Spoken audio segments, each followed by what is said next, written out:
Just wind up on the paper here, just to give a very brief overview of also what is captured. Safaricom told to pay former call center staff 2.5 million for voice loss.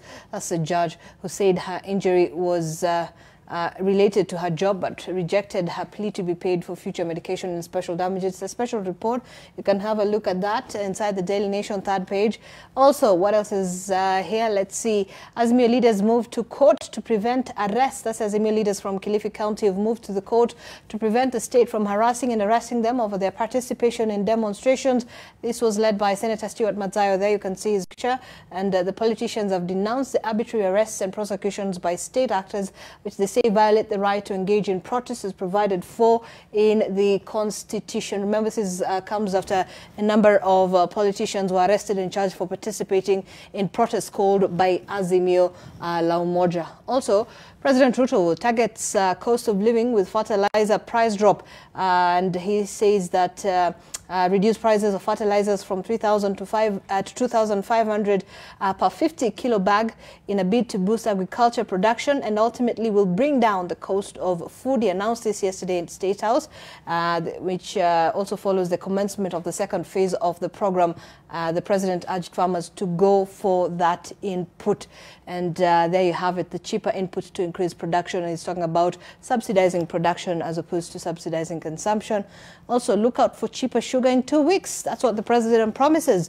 President William Ruto has said that we're going to have sugar prices lower in 2 weeks as the country gears up for cheaper imports, even as the cabinet is next week set to discuss drastic reforms to revive the ailing sugar subsector.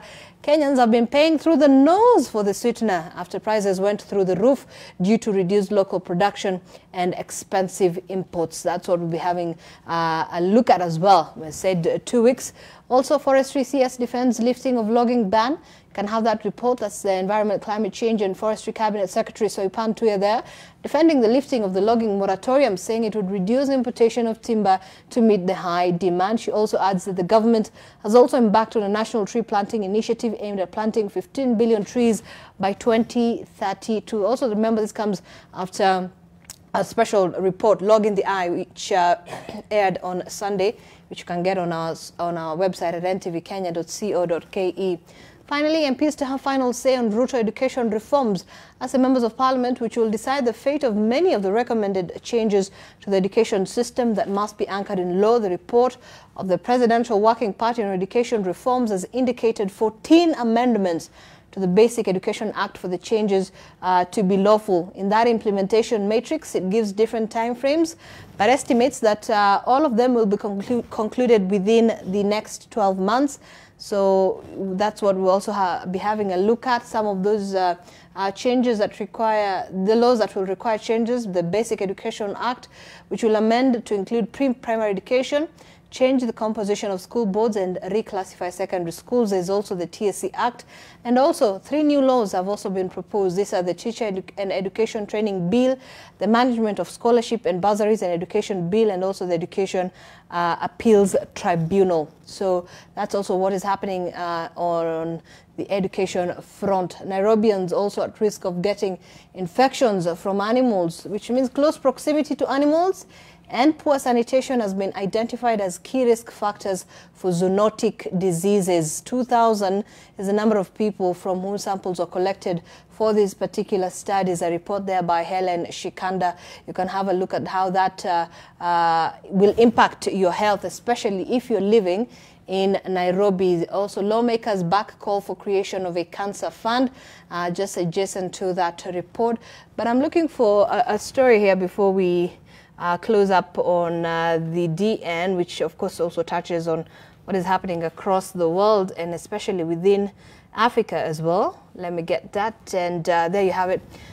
Well, migrants between rock-hard place in Tunisia, and what you see is some soldiers there.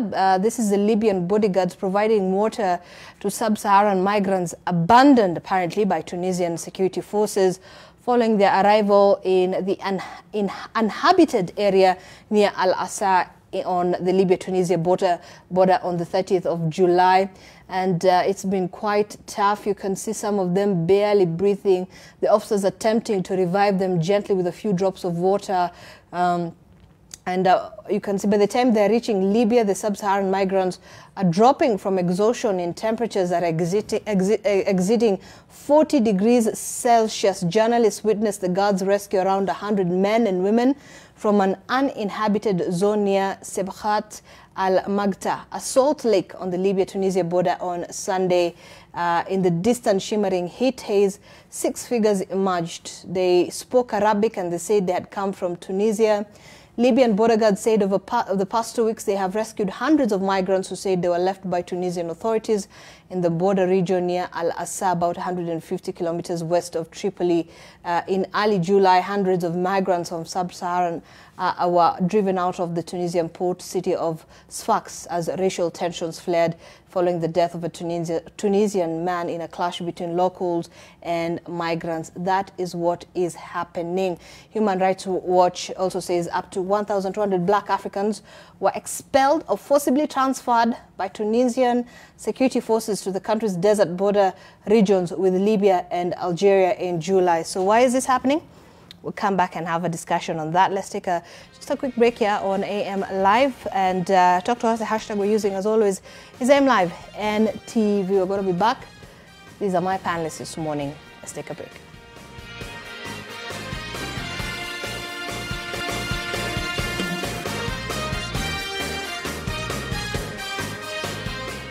All right, welcome back to the program. You are watching AM Live, and just very quickly before we get into our conversation this morning, I just wanted to just show you very quickly what we have on the Business Daily, an overview of what you expect to read there. Global supply shocks fuel new food crisis in Kenya. That's India, East Europe take protectionist decisions. Russia-Ukraine war worsens food shortage. That is a conversation as well that we will be having in the next few days as well. That's how the global supply shocking fuel new food prices crisis in Kenya as well. How the state plans to stop dirty cash movement through Kenya. Centum exposure falls the $1 billion in Coca-Cola deal, and also dollar holder record large gains as shilling slides. Kakuzi's trespassing cows anger golf club. That's some of the couple stories you can be able to get on the Business Daily. And also on Taifa Leo, they call it Serikali ya Sarakasi, Mnara wa Babel. And you can see some of the cabinet secretaries there fronted on the front page of Taifa Leo, and some of the statements they have made so far in terms of a different number of issues and really what this means, all right? And vituko ambavyo havijawahi kutokea katika historia ya Kenya vimeshuhudiwa katika baraza la mawaziri wa serikali ya Kenya Kwanza. Je, ni vituko gani? Unaweza pata habari hiyo kwenye ukurasa wa pili wa Taifa Leo. And saying baraza la mawaziri laonekana kuchanganyikiwa kila kukicha. Mawaziri wakionyesha raia vituko vya kila aina. All right, there you have it. And also one other important issue that has been captured on the front page of the Star, that's the Star newspaper. State lays out plan to combat terror as attacks surge. You can see Interior Cabinet Secretary Kithure Kindiki, who was answering questions about the security of teachers in the northern region before the Education Committee in Parliament yesterday. And he says President William Ruto's administration has detailed a strategy to deal with Al-Shabaab as brazen attacks by the militia surge. There have been more than 30 casualties in just under 2 months. In a new strategy, the government will conduct an intelligence-led operation relying on local communities to help the identification and flushing out of the militants. There have been concerns that indigenous Kenyans could be working with Al-Shabaab, giving them intelligence and aiding their operations. Yesterday, Kindiki saying the state will reduce the number of general service police officers and only deploy what he terms as specialized police squad, well equipped for combat with the insurgents. And he says, and I quote, "It is just a matter of time. In a few months, we will crush the elements." He told the nation. Kindiki spoke a day after the Al-Shabaab struck in Lamu, firing indiscriminately at vehicles and killing one person and wounding others. In June and July, more than 30 security officers have been killed by improvised explosive devices planted by Al-Shabaab in more than 10 attacks across Lamu, Garissa and Mandera counties. Dr. Abdi, Wahab, I mean, you've been following up on this particular matter as well, and it's an area of concern for your organization as well. Just give us an overview of why we're seeing this. I know last time we had a conversation on the insurgency of Al-Shabaab, really, and why it appears that there appears to be more, deliberate and brazen in their attacks in the northern part of the country. But why do you think we're seeing this? Because just yesterday, I think I saw on social media some very frightening video, and this is something that is out there in the public on social media, and Kenyans are having a discussion around it of, some allegedly Al-Shabaab militants within Lamu, which is in the Kenyan border, inside our soil, attacking the convoy of our defense forces. Al-Shabaab is no longer ragtag militia anymore. Shabaab, they have sophisticated military hardware for the last couple of months because they have been, in conflict with Somali national forces.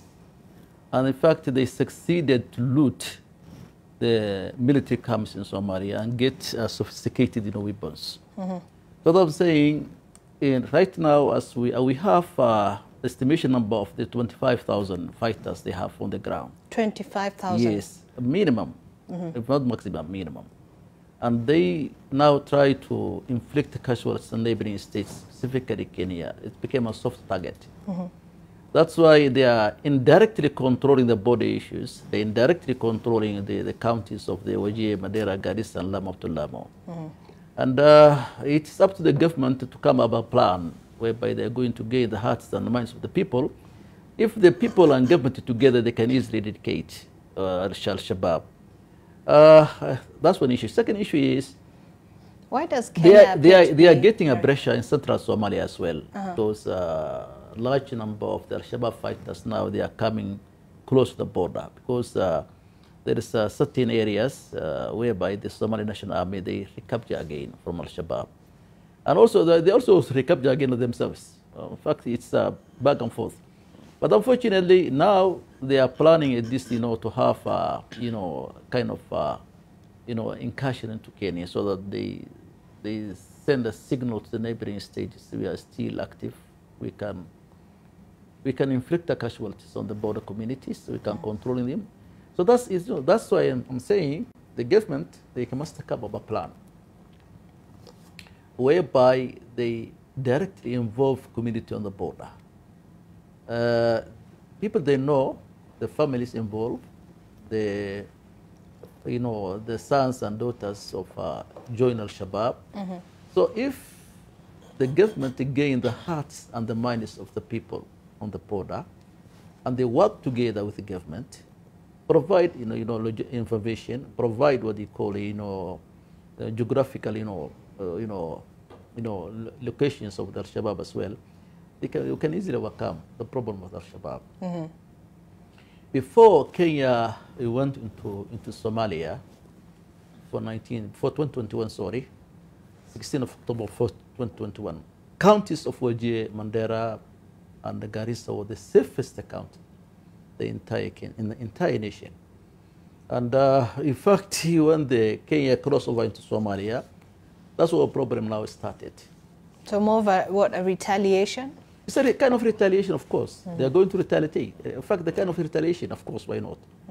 And at the same time, they are, in fact, recruiting some members of Al-Shabaab from the border communities, so that those guys, they know the geography, they know the locations, they know what they call the towns, the villages, village by up to village. They succeeded to penetrate into society. So we need a comprehensive plan, structure, where we are going to dismantle the network of the Al-Shabaab within the northern Kenya. And that can work only when the security agencies, together with intellectuals like these people, work together with also the community. They can easily overcome the problem. All right. Yes. And I think at some point there was an intensified effort by the government in counter-terrorism that also worked in anti-radicalization, I believe, that, really sort of stemmed that, the essence of really what Al-Shabaab was trying on their agenda. But then we're seeing all this, brazen attacks by the Al-Shabaab in the recent days. What does that portend for us in our security really as a country? Good.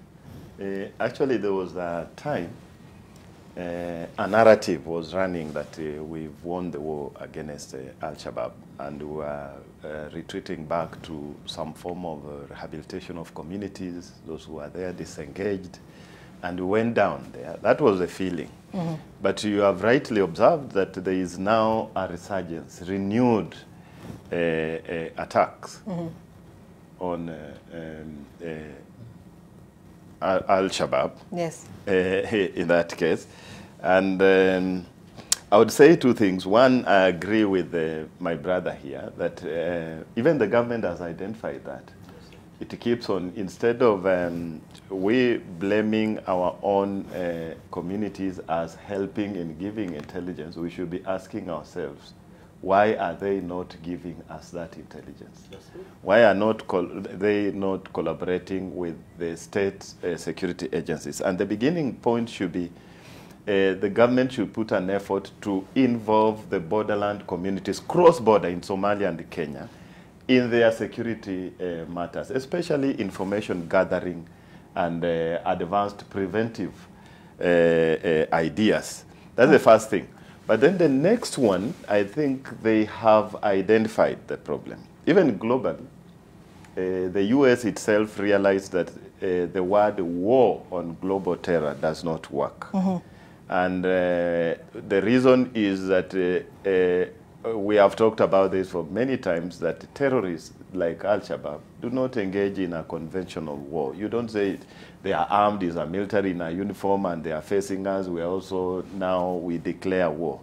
Oh. They hide in populations and play very discreet mechanisms of conducting their warfare. Mm. And therefore, I believe they changed the tactics now.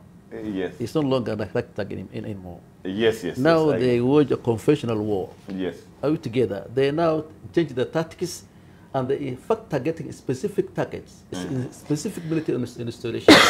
Yes. Mm-hmm. Now I want to come to that. And the best way, as he says, we can say they have everything, but they are not at that level where they can literally, we can say now it's a war versus this, and it's sustained. Mm-hmm. Those are just, abrupt attacks and ambushes and that. But the government has now found the best way. When you deploy, that's why we are losing. You deploy our large troops, the GSU, and they are patrolling, very vulnerable. Mm-hmm. And these people looking at the video, hiding around 3 or people there and laying, they have a new strategy of putting those explosive IEDs, devices, right. Improvised on the patrol routes. And even I saw another one. We did something, an article on that. When the KDF were killed, it was a clear pattern, and it was tested again. That what you do, the story I told you, you attack the target that you are not looking for, because you want to pull out the troops to come from wherever they are and come to rescue, and they are the ones now you hit. So you remember they attacked the GSU patrol, which were in an armored vehicle. But when the KDF responded in a Land Cruiser, they are the ones who were killed. And then again, you saw they attacked the buses, and when the patrol security came, they are the ones who were hit by a rocket. And I think what the government has done is better. Let's have specialized security group that also seeps into the populations and work in the same way, looking for them in that perspective. But something just off tangent that has been, I've been agonizing with it, Doc Abdulwahab, that I even one time asked my classes that whenever the US started that, it was always like a story of victory. We have killed 1,000 militants. We have killed 60. The militants say we have. These are human beings. Yes, sir. Where are we heading? At the end of the day, the US has done it. That instead of war on terror, somebody said we could have called it negotiation of terror. They have done that with the Taliban, and we were even so worried about so many things. But it is it's okay. If you look at them, these are citizens. These are people within our own communities, they are valid. You know, I always go back and remember, just to be very radical also, like remember that Doc, yes, right. The talks that were there at Mbagathi, the Somalia talks, the people we later labeled when George Bush came out and gave us a dichotomy as terrorists and no terrorists, were actually there participating in the peace process as political actors looking for space. The young people were looking for space at the table of power. But when they were classified, they acted the way they were classified. So, but then the US has realized it has been doing this, negotiate, look for ways of understanding what are the grievances. And I think the question you asked, why Kenya, is because why is there a resurgence at a time when Kenya is trying to open the borders? Because we are thinking that the narrative that Al-Shabaab is not as strong as you have said. There was intensified with the new government of Mahmoud. There was intensified attacks on Al-Shabaab inside Somalia. Some successes to some level, and as he said also, some losses, because one of the bases that Kenya gave out last month, Garilie, was again taken back by that, the Al-Shabaab. But why Kenya? The reason is because if at any time you are opening the borders, you are pushing, you're saying, okay, Somalia, now you're okay, you can join the EAC, you are showing that there is stability in Somalia, you are actually in a way indirectly indicating that Al-Shabaab has been finished. So they have as a form of survival. Terrorism about drawing attention and publicity.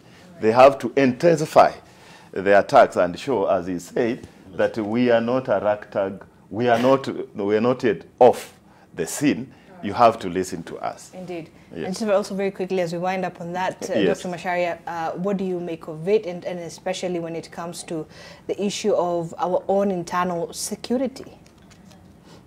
I think when we look at Al-Shabaab, it's a very dynamic group. It keeps changing in terms of its tactics. And I think what we need to ask as a country, what is the bigger agenda of Al-Shabaab? Because that big agenda carries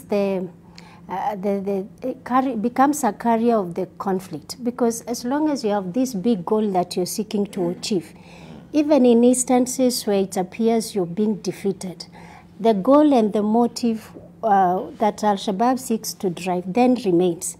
So we need to interrogate, because when you look at terrorism, it's not just about physical attacks. It's an ideology that is being created in the hearts and the minds of people. Now, once the ideology becomes implanted, then you allow that person to participate in violent attacks. So if we have to, as a country, we have to really look at the strategies of fighting terrorism. So yes, we may go for use of force, but will we win use of force? Can an ideology be defeated by a gun? Yet the ideology is within a belief that you've created in somebody's heart. So, which means, because violence is learned, we learn. Which means if we have learned, we can unlearn. And therefore we need, as a country, to look at what is these other approaches. We are not saying you draw away security agencies. We need them on the ground. We need physical presence. Because in their absence, then it creates a void. And there are never political gaps. Somebody will quickly feel whenever there is that gap. So we need to combine both as a country. We need physical presence of our security agencies, but we also need to use values that can help us to unlearn those beliefs that have been cultivated in the hearts and the minds of our people. And in partnership, I believe we'll be able to win as many. Because if Somalia has made the significant steps, using their military and hard security, meaning these groups are drawing to areas where they perceive there is minimal government presence. Right. And that's why for us as a country, having security agencies speaks to we are here, but then we need to go beyond saying we are here to look at then how do we ensure that our Kenyans are not recruited based on the beliefs that have been cultivated. Indeed. So a counter-narrative would be most essential in this fight as well. Yes. All right. Well, away from that, let's have a look at another development that has been happening. And on the 26th, I believe, of July, that's General Abdurrahman Chiani, the commander of Niger's Presidential Guard, launched an anti-Republican demonstration against Niger's democratically elected President Mohamed Bazoum. Hours later, Air Force Colonel General Amadou Abdurrahman announced Bazoum's ouster on Niger's state television channel and declared the formation of the National Council for the Safeguard of the Homeland Military Junta. Now, while Bazoum refused to resign from office and defended his legitimacy on Twitter, the spokesperson, Colonel Major General Amadou Abdurrahman, declared that Chiani was the new leader of Niger. West African countries have imposed sanctions on Niger's new military leaders, threatening to use force if they fail to reinstate the ousted president. Well, after a wave of condemnation for the coup, we've also seen punitive measures that have already begun. Heads from the West Africa's regional political and security bloc have said a military intervention in the junta-ruled Niger was the last resort, as European countries also continue to evacuate foreign nationals after that coup against its democratically elected president. 15-nation regional bloc ECOWAS, the Economic Community of West African States, has also threatened to use force to put down the coup in Niger after giving an ultimatum to those behind it to restore Mohamed Bazoum as president and reinstate the constitution and the democratic institutions. Well, in the Nigerian capital, Abuja, at the start of a 3-day meeting, the ECOWAS Commissioner for Political Affairs, Peace and Security, Abdel Fattah Musa, said the threat of military action should be seen as a last resort. So they've taken a back stance on that, designed to stiffen negotiations with the military junta. I want us to have a look at what he had to say on that, which happened yesterday, and then we have this conversation. The political instability in Niger is a source of grave concern for us all. It threatens our shared vision of a peaceful, secure and prosperous West Africa, a vision that is impossible to achieve amidst political upheavals and disruptions to constitutional order. The task of restoring democratic governance in Niger is fraught with potential hurdles and complications. However, we cannot afford to be hamstrung by these challenges. Instead, we must confront them head-on, drawing upon our shared experiences, wisdom, and the strength of our collective resolve. It is our responsibility to ensure that their voices are not silenced, their rights are not trampled upon, and their aspirations for a peaceful and democratic country are not dashed. In the past 3 years or so, there have been about 8, 9 successful and unsuccessful coups in West Africa. If we do not arrest this situation, West Africa is going to be the laughing stock of Africa and the world. In 2001, there was also the Supplementary Protocol on Democracy and Good Governance. Both documents declare zero tolerance for power obtained or maintained by unconstitutional means. All right, and as that happened, just to remind you is that the coup in Niger is not the first. There have been about 8 coups in the West Africa region over the past few years, and I want to understand really why this is happening and what is really driving the power struggle in Niger. And just looking at that particular country first before we have a wider look at the Sahel region at first. Dr. Abdi Wahab, when you're looking at that, I want to perhaps just get your initial thoughts on what really happened. It happened so quite fast, and it captured, the attention of the world quite abruptly when we heard that, a military coup has happened in Niger. Was this a surprise to you? Not at all. When General Abdel Fattah al-Sisi of Egypt overthrew democratically elected president, first democratically elected president of Egypt, Mohamed Morsi, and way back in 1992, Algerian, military also overthrown the democratically elected Islamic Salvation Front. Mm-hmm. The Western world, or specifically European Union, they support the coup, the illegal transfer of power. Again, if you look at Mali, Burkina Faso, Chad, as well as Guinea, There is also a coup there. Why so specifically this one? Let me tell you why. You know, it's the first time in history of West Africa whereby the Western hegemonic interests are threatened in major way. For two reasons. First, you know, there is military facilities, both USA and France in Niger. In fact, USA has built one of the largest drone based in Niger. France, 20% of the uranium they got from Niger. Thirdly, there is a pipeline coming from Nigeria through Niger up to Europe, and they are going to diversification of the, you know, gas supply from Europe, because since there's a war, you know, in Ukraine between Russia and Ukraine, so they are going to have another route. So this is exactly a major contention now. It is the first time in history of West Africa whereby the major, you know, the what you call, you know, hegemonic interest of the West has been threatened. That's why now they are going to use and pack, the NATO pack, you know, ECOWAS-led Nigerian to invade into Niger. But the question is, if today Nigeria invaded into Niger, what will happen? First, it's not the interest of Africans to do that. Why ECOWAS? Why ECOWAS? In fact, why can't they do the same thing in Burkina Faso, in Niger, sorry, in Chad, in Mali? We've and not Guinea. seen that. But from the statement we've had, let me finish. On Sunday, that's what they had mentioned. Let me finish. That they would. Let me finish. If Nigeria today invaded into Niger, as we speak right now, which they can't, Burkina Faso, Mali, so to some extent, Guinea, they are going to assist those juntas in Niger. So it's you know, what you call a proxy war. In addition to that, Nigeria, they don't have enough budget to prolong what you call the invasion into Niger, because the Niger junta is being assisted by the Wagner Russian guys who are ready to finance the war if the West became the West.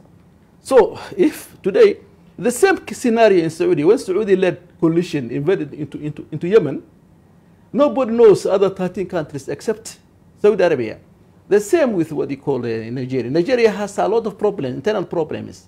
Still, you know, the election is a dispute election there. Still, Boko Haram, they're fighting against Boko Haram. Economic is not good, it's not well. So how are they going to invade? In addition to that, there's a 300,000 refugee who originally from Nigeria during the Boko Haram issue are there inside the Niger. What will be the future of those you know, population, Nigerian population? Right. Secondly, thirdly, you know, the problem we have right now is why French and America, they have a base there. They have a sizable number of what they call the soldiers. Why can't they assist the Mohamed Bazoum? They don't want to do that. Do you know why? If they do that, if they assist Mohamed Bazoum, I restore Mohamed Bazoum became a puppet government in the eyes of the Nigerians, in the eyes of the Africans, specifically the eyes of what you call, you know, in the West Africa. All right. So they don't want to do that. They want to use, you know, what you call ECOWAS as a proxy force to do that. And Nigeria, if they go today in Niger, it will be the high price. And that's why I believe they have taken a back stance in terms of military intervention. And that's why yesterday we had them saying that that would be the last resort from what they'd actually mentioned on Sunday, that saying we're going to, you know, send our troops. But Bwana Muliro, when we're talking about the larger geopolitical dynamics that are at play, when, you know, Dr. Abdiwahab talks about, you know, the Wagner, you know, rumors that, you know, they're also there, but we do know that, you know, there are military interventions in some parts of the Sahel region that have been backed by Wagner. But also, you know, then you have the French troops who are already in there. You have the US who already have, you know, military installments within Niger borders as well. What does this mean? Does this mean that the regional factors are not at play when we hear the junta saying the reason why we removed Bazoum from power is because there's corruption, massive corruption in the government, there's political instability, and there's so many reasons happening internally. He's failing to protect our borders. It's, you've actually observed very well. That is the story. But we must widen the net. And where you have pointed, it's the geopolitical factors. But I think Doc has very well brought out the aspect in a quick manner in Niger. You know, Niger is the vanguard of the Western powers and generally maybe Nigeria in the war against the terrorist insurgents within that belt. And that's why we had those military bases. And the question we should be asking Doc is that didn't they have any intelligence that a coup was going to happen? The French and the Americans inside there. But then there is another school. And just before I continue, maybe we will touch on that. But Doc was saying we had coups in Egypt and even Sudan, and we can say even Zimbabwe. And the AU, in quotes, has come up with something they call a good coups. And this was as a result of the process on Egypt. There was a high-level panel of the African Union on Egypt looking at the aspects of complex, they are now addressing them very well, complex political transitions. All right. But they are coups. Generally, the AU, they say they are against unconstitutional change of government. They have that serious charter. But then there is a provision that we should also allow the people to exercise their rights against oppressive states. And so they define the good coups as cases where, you know, constitutionally the people are not able to transition. You know, some governments extend their terms. But they also added an element which said that it should not, a good coup should not involve the military. It should be peaceful. You get that there. And therefore, they tried to allow Egypt and the rest that Doc was observing.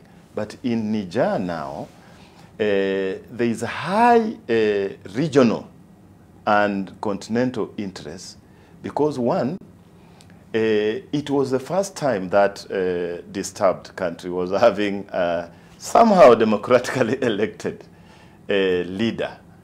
And this leader, true to that, was a clear ally of the West, and for very genuine reasons. You know, that's a highly terrorist-infested area. You need the West to overcome them, to control, you know, the area of the Sahel.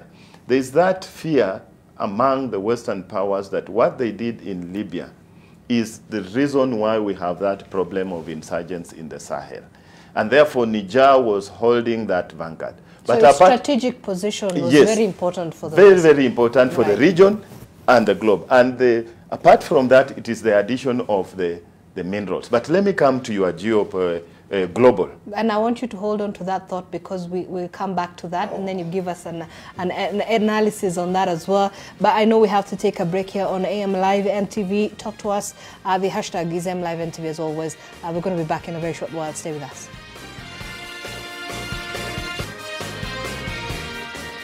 All right, welcome back to the program. You're watching AM Live on NTV as we have an analysis of really what is happening in the Sahel region, where Niger, being the latest country that is facing a military coup and is experiencing that similar to other nations within that belt, and just trying to understand how this really affects the regional security in that part of the continent.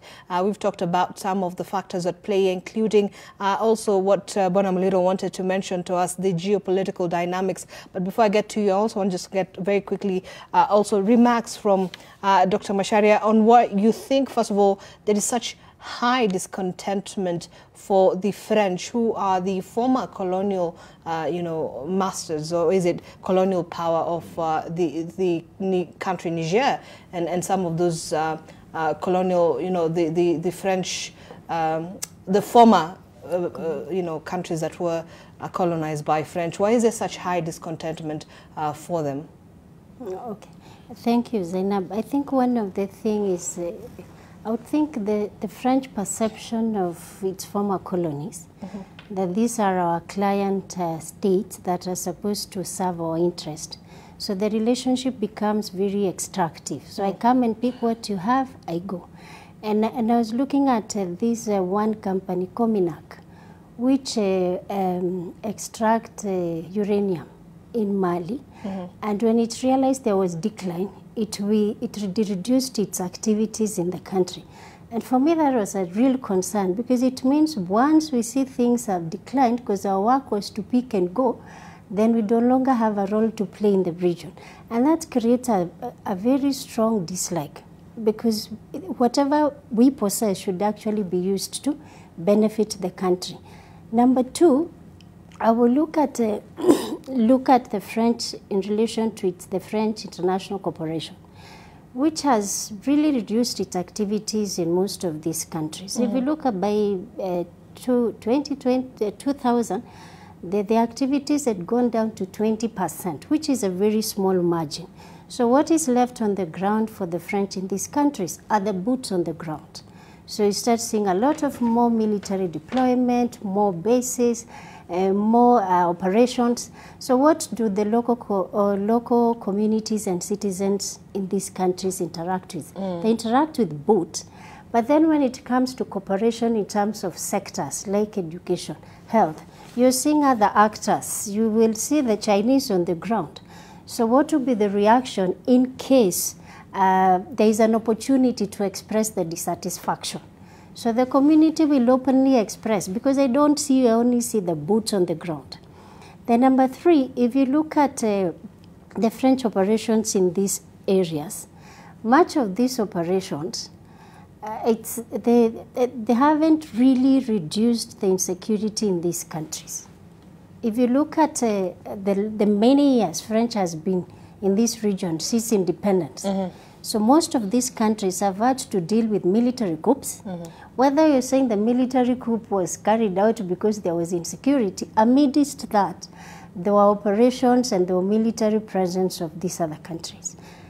And even with their presence, and even if they have supported coups in the name as this coup is better, and if you look at even Niger with the new president who was democratically elected, did the situations of insecurity in this region decline? So when a local person looks at the French who've been here this long, my problems still remain, I still can't access the basics, then it creates a resentment. Then the number four will be the whole question of migration. So if you look at the European Union policy on migration, they look at Niger as a very natural friend because of their history, their culture, and geography, a strategic country in terms of dealing with issues of migrants, especially after the collapse of Libya in 2011. So this is our strategic pledge to help us curtail the problem of migration. So, and then you look at the visa restrictions that these citizens coming from French colonies have to deal with. When I look back, then you're saying, this entity is a source of the problem. When I want to flee from these problems created partly by the French, among other actors, I go to where I think it's safe, and that is France. Then what is the reaction? I am not received. I receive a lot of restriction. The asylum processing becomes very restrictive, and we've seen people dying a lot in the Mediterranean. So the option, you're taken back. So an opportunity to express that dissatisfaction at any point in time, it becomes very vocal, because they have seen a history of a relationship that is not mutual. It is one-sided, and it benefits one at the expense of the other. Right. Dr. Abdiwahab, sanctions and the threats that have already been imposed against Niger, can this really change the minds of the junta leadership, really? Because we've seen sanctions against Burkina Faso, we've seen sanctions against Niger, but that hasn't changed or helped them transition back to a democratic government, right from the military. That hasn't stopped them from what they're doing. Is this a solution? Where do we begin in addressing the solutions to really ending this? Sanction does not impact the lives of Mali anymore. In fact, they sanction, Mali, Burkina Faso, and all the coups. Mm-hmm. But the question is, Zainab, the old African older generation like me is different. The younger generation like them, like Dr. Macharia and Dr. Muliro. This younger generation are very much awake. It's not like our generation or doesn't know anything else. Social media has assisted them. They have a lot of information on the ground. That's why, if today ECOWAS, invade into Niger as we speak right now, the problem will be it is a declaration of war between Nigeria and Niger, not Niger and ECOWAS anymore. Do you know why? Niger is so helpful rooting out, Boko Haram inside Nigeria. Now that will, the invasion will undermine the war on terror. Secondly, the other issue is there is certain states along the border between Nigeria and Niger will, in fact, it will be a direct, if the war broke out between the two countries, the states like Samfara, Castina, Jigua, and Yobe state, it will be kind of what they call a war zone. And Nigeria, they cannot cover this issue. In addition to that, other coup leaders like Burkina Faso, Mali, Guinea, they are going to enter and assist these guys. Mm-hmm. So it kind of what you call a proxy war, the entire proxy war. Mm-hmm. Similar to what's happening today in Ukraine and Russia, and what happened in Sudan as well. The funny part of it, ECOWAS became a home guards for the West. To be honest with you, you can't reduce that level into it became a home guards, pushing the narrative of Western narrative. Now they're creating another narrative now, saying that there is a lot of what you call Islamic militants inside the Niger. They're going to change the narrative into war on terror, and it will not happen. Who's going to buy this narrative? Muliro and Dr. Macharia, the young people, they know what's going on. You cannot cheat them. It's not the old generation like me who's going to read only the papers. It's not like that. Africans are very awake. And at the same time, what French, in fact, as speaker, are doing in West Africa, it's not good. It's more than abuse. It's a kind of slavery. Many West Africans and many Pan-Africanists, they see the coup as a liberation of the African society from the imperialists or the Ukrainists. That's how we see it. We don't see it as a coup. Honestly speaking, that's the reality of the ground. And that's what people, why the people are fed up. How can you use what you call the ECOWAS just as a proxy forces? They can do the dirty work for you. No, it can't work like that. The world cannot work like that. So the only thing is a dialogue. If it's up to the Nigerians, to install Mohamed Bazoum or not, it's up to them. We have other countries have nothing to do with it. If they do that, and I'm telling you, the entire West Africa will be in flames. You have other countries who feel threatened by really a military-backed government in Niger, together with the others, who, by the way, say, look, if you're going to interfere with the activities of the military regime, that's the junta in Niger, us, the Mali and Burkina Faso, will feel that you've threatened us too. Of course. But you see, that now threatens the entire security of the region itself. Isn't this a reason good enough for Nigeria and the other ECOWAS nations within that bloc feeling threatened, and perhaps now giving out sanctions and threatening to intervene militarily? It's difficult to intervene militarily, honestly speaking. It's very remote, very far. But it gives them a legitimate reason to... Let me tell you one thing. When Saudi invaded in Yemen, how many nations are there? 13 nations. Have you had other nations? You never had. You only had Saudis. But if Nigeria invaded right now into Niger, It's a declaration of war between Nigeria and Niger. Take it from me. No one cannot, you know, no one is going to buy other ECOWAS.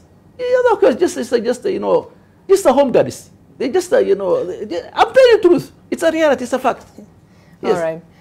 Bunamaliro, so then what does this mean for those who feel like this is taking away from the gains we have made as African nations in terms of democracy, where we have elected governments, you know, removed from power by the military powers, by the junta, who set themselves as now the leaders of governments?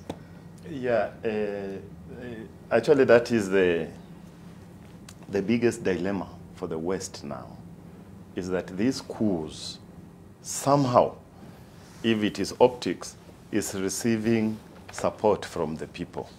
So they have to think very hard between their idea of governance as the West and what is happening on the ground.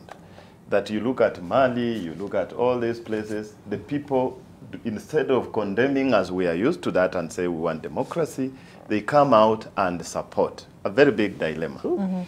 And another reason, actually, is that Dr. Machar executed very well why France is because, look at the exit strategy of France. They were giving independence based on a contract. You know, you sign something. It's not like you were given. It is an obligation. You'll do this. It was the independence contract. And like the other, like Britain, which had established institutions and structures of administration. So therefore, the French, as Doka said here, appeared strongly with the time. They are becoming very unpopular with the people, enslaving, and they look like they are supporting regimes that oppress the people. And therefore, your question comes in like this, that what happens in a state where, one, people have no exit where they can change their leader. The leader is there, the term limit is there, but when it arrives, then they extend the limits. Number two is the question that the youngest coup leader, Burkina Faso, was asking. You have all these resources, and you keep on acting as an agent of the West, and your people continue to be very poor and you have resources. You see, those things now create a situation whereby democracy no longer serves the people. It looks like democracy is serving the West. And this is the challenge. In fact, we should not just be thinking about Sahel, Zainab.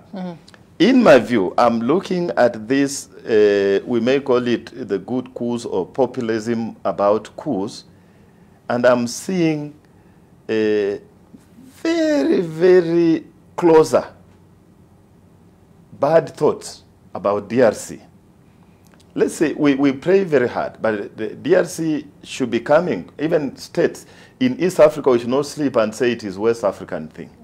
It is gaining, as he says, among the young people. And just look at how the coup leader talked about his coup, and the whole world, the generations, looked like they were celebrating that. This has been there. Unless he'll act like Thomas Sankara, but we're just looking at this and asking ourselves, who is globally behind this? The West has been singing about democracy in Africa. But now we have situations where they are selective on the aspect of democracy depending on which state serves their resource interests. And therefore, we are saying that at this time, they must be, I don't want to mention Zainab on this national, there must be another very witty hand that has opened battlefronts in Africa to deflect Europe in particular and the US from the Ukraine crisis, bring it into Africa, especially in areas where there are resources that are financing the war across there. And you're looking at uranium. So you will find that, just look at the top 3 countries that have been supporting Ukraine. France is among them. And you look at that, and supporting a war like the one in Ukraine requires resources. Most of these resources are coming from Africa. Open battlefronts in Africa. Bring them, deflect them back to Africa away from Ukraine. But also enter Africa and get those resources to sustain the war. So we are almost unmasking a third world war. Why? Because whenever the West And this is something, even the coup leaders, I'm not against them, but this is something that as you have agonized with it. What is a form of governance? This is something that whenever the West has a crisis on its own, they try to make it global. A small crisis in their country, they say it is a world war, and they make it global. So Africa has been very cautious. Every time they meet an African leader, they ask him, what is your position on the war in Ukraine? And Africa has been very cautious. But now they have found a way to open battlefronts in Africa, and as he says, my view is that maybe, because I saw yesterday the military chiefs of ECOWAS had a meeting, and they were still saying, no, it is the last resort, but we are just preparing in case. They have given a timeline. And I am sure the same geopolitical hands that are there, ECOWAS will most likely move to Niger because they have gotten resources or financing from Europe and the West to fight their war, as he calls them, home guards. Right, do the bidding for the powers, because they must control uranium, they must control the threats of terrorism within that region.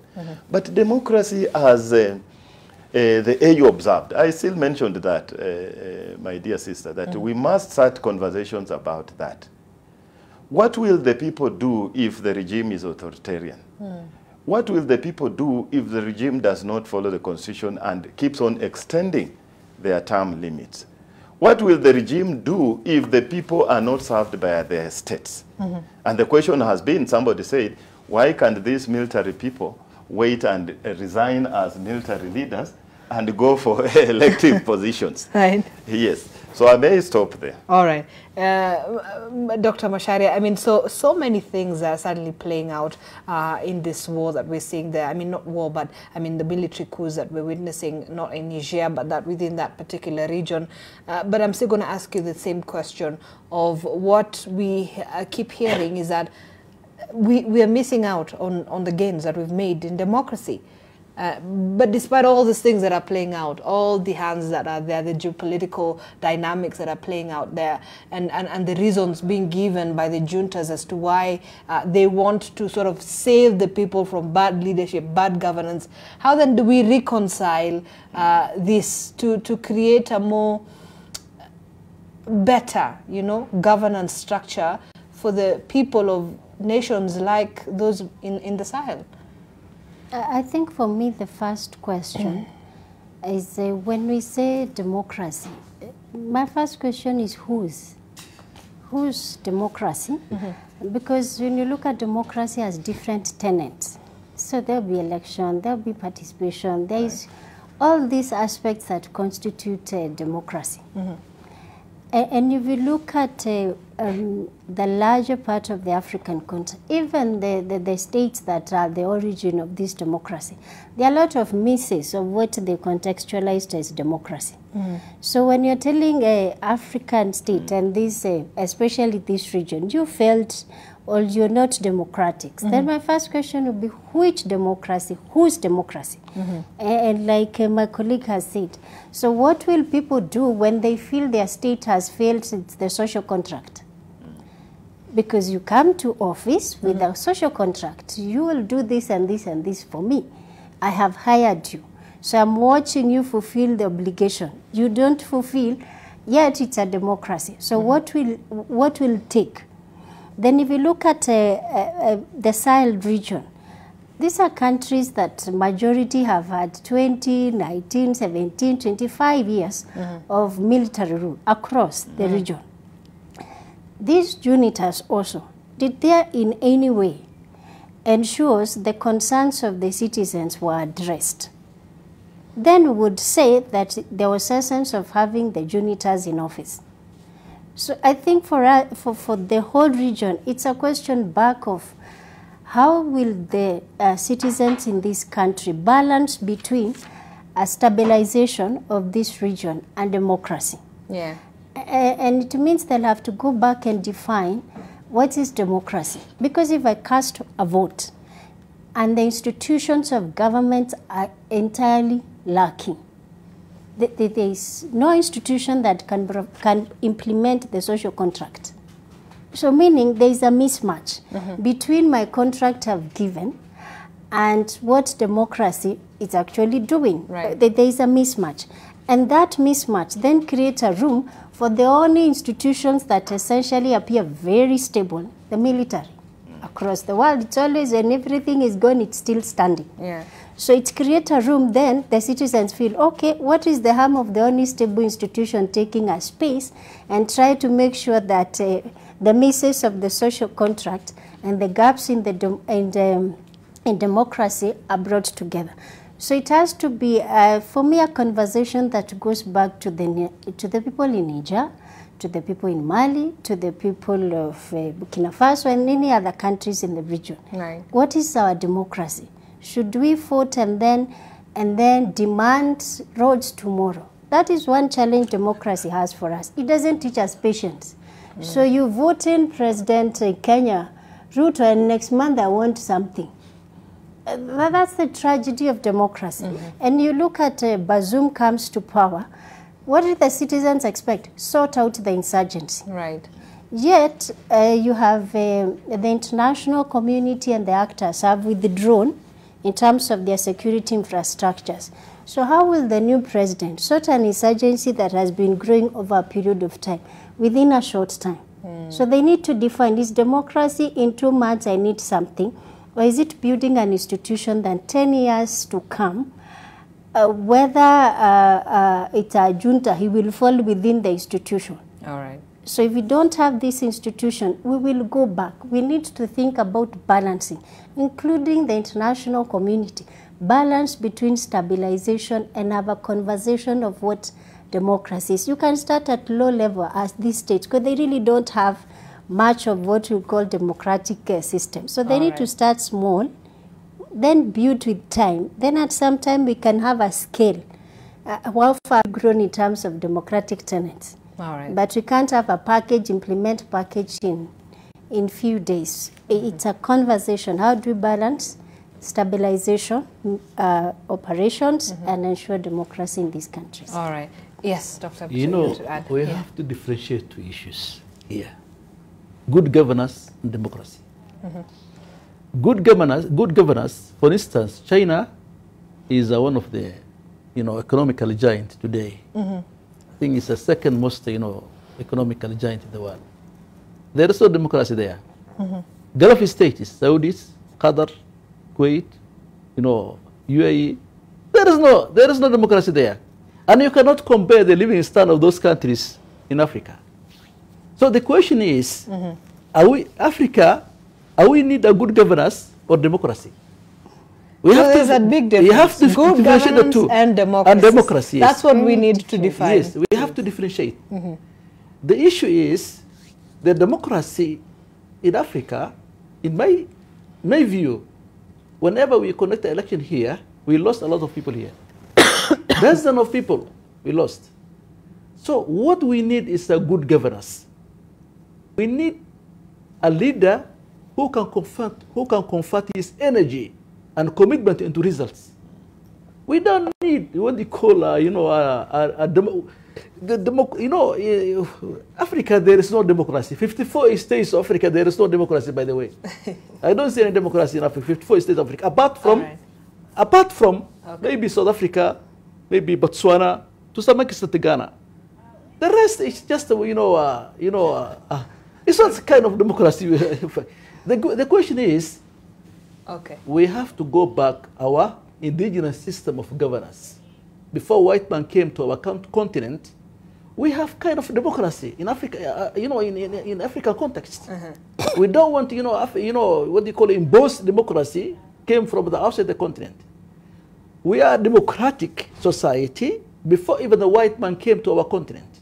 Why can't we revive our indigenous system of governance so that at least we can address what they call the issue of governance in our society. All right. So the Western governance of system is failing in Africa as we speak right now. Okay. And there is no democracy at all in Africa. All right, so what do we need? A good governance. A good governance Yes. systems versus democracy. Yes, we completely ran out of time. Bona Muliro, I know you, even if I give you another minute, my director will push at us out of the studio. But thank you, gentlemen, lady and gentlemen, for coming in this morning to have this conversation. I hope we can be able to really assess how the developments will be, at least in the next couple of days as well, when we meet again, God willing, and see how the changes, perhaps we might see some different changes there, and what is going to be, playing out within that part of the continent. But it's all about democracy and the military coups that we witnessed in the West African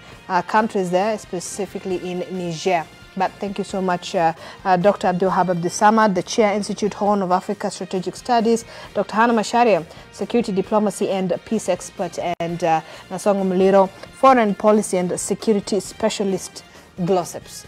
Thank you so much for coming in this morning. Your World is coming up shortly with Winnie Lubembe. My name is Zainab Ismail. Have yourself a good morning.